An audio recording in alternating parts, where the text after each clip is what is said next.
in my last video, I talked about how today is Selection Sunday for men's college basketball, but today is also Selection Sunday for women's college basketball. So let's talk about the projected bracket and the projected seeding for this year's tournament. And before you start commenting, just hear me out. So to start off, one of the biggest questions that people have is, which team is going to be the #1 overall seed? Is it going to be the UConn Huskies or is it going to be the UCLA Bruins? Now, just as a prediction, I do think that the committee is going to give the #1 overall seed to UConn. And the reason why is because not only is UConn undefeated, whereas UCLA does have a loss, but also too, UConn has been blowing out basically every single team that they have faced. So I think because of those two factors, the committee is going to give the #1 overall seed to the UConn Huskies. And now let's look at the projected seedings for this year's tournament.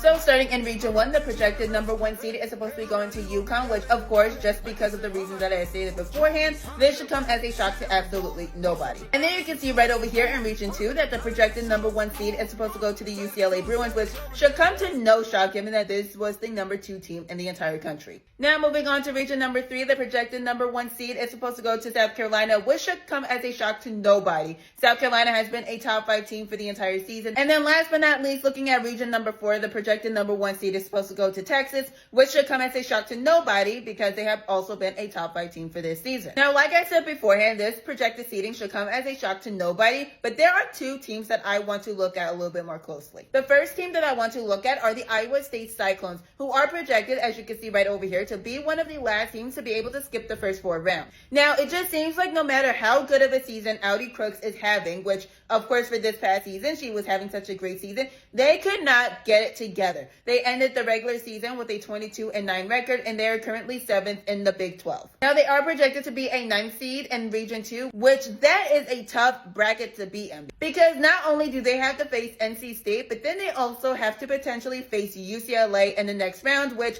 obviously that is, of course, my prediction, but I think UCLA and NC State are going to give Iowa State a hard time. The second team that I want to look at is Southern Cal, who, just like Iowa State, is projected to be one of the last teams to be able to skip the first 4 rounds. Now, UNC is actually really interesting. They are currently without their star player, Juju Watkins, who tore her ACL in last year's March Madness tournament. Right now, they seem to be really reliant on their freshman star, Jassy Davidson, who is seen and is widely considered the best freshman in the country as of right now. However, despite that, they had a little bit of an okay season. They ended the season with a 17-13 record, and they are currently ranked 9th in the Big 10. And according to this projection, they are projected to be the #9 seed, and they're supposed to be in Region 3, which this is going to be really interesting because not only do in their first round they have to go and face Villanova, which I do think that they could beat them, but then let's say, for example, they go and they beat Villanova, then they have to go and potentially face Texas, which again is my prediction. I do think Texas is going to win in the first round and move on,